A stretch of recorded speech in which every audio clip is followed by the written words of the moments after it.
News Channel 5 continues its commitment to getting you answers with the addition of a national investigative team in Washington, D.C. This award-winning team of experienced journalists tracks down and exposes government waste. And this first story is an outrageous waste of your tax dollars. At a time like this, when all of our budgets are tight, how can Washington bureaucrats justify the type of spending that we have uncovered? Tonight, our Scripps national investigative correspondent Jim Osman shows us how taxpayers are getting taken for a ride. You're aboard Flight 1503 and we're ready for takeoff. There's a pilot at the controls, but something or someone seems to be missing. A few someones, actually.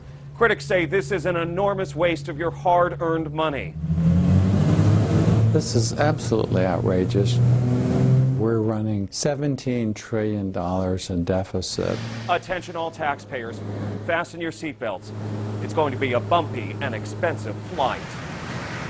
Congress enacted the Essential Air Service in 1978 to subsidize smaller airports out of fear that larger airlines would abandon them during deregulation.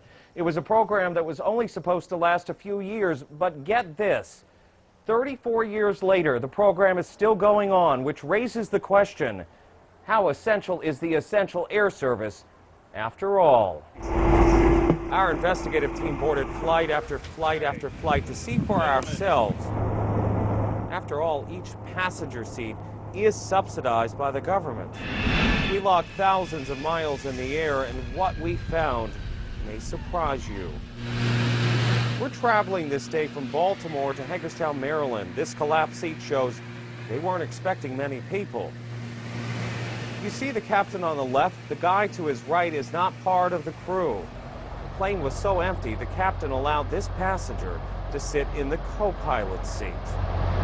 And there's more. This flight had just one person on it and 8 empty seats. The same on this flight.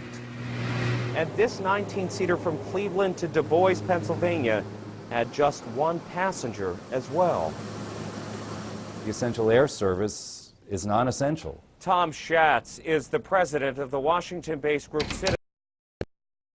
Members of Congress like to have airports. They like the subsidies. It's a chance to show that they're spending money on behalf of their constituents. In our investigation, we documented almost 130 empty seats costing taxpayers approximately $155,000. Take a look at what our producer uncovered on a flight from Las Vegas to Ely, Nevada.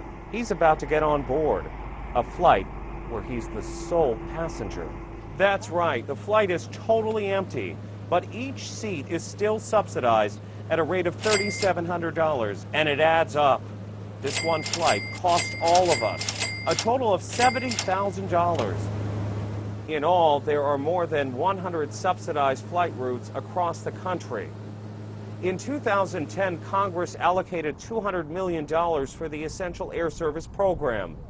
Brian Sowa with the Rural Air Service Alliance says the flights are crucial for economic development of small-town America. It's an economic driver within those communities to have the ability to bring in outside business into rural areas of the country. At a time like this, how can we afford to be flying empty planes? Florida Congressman John Mica is the chairman of the House Transportation Committee, which oversees the Essential Air Service. He says he's had enough. It's got to stop. The taxpayers can't afford it. Jim Osman, our Scripps national investigative correspondent, joins us now from Reagan National Airport in Washington, D.C. Now, Jim, if the head of the Transportation Committee thinks this is outrageous, why then are the planes still flying? Well, there are two sides to this story. The one side would say, look at all the empty seats we found in our investigation. But the other side would say, well, wait a second. One of the 11 flights we boarded was actually full, so we'll have to wait and see how this all plays out. Well, Jim, certainly an eye-opening expose. We look forward to you keeping Washington honest with the Scripps National Investigative Team. And for more on this story, log on to our website at newsnet5.com.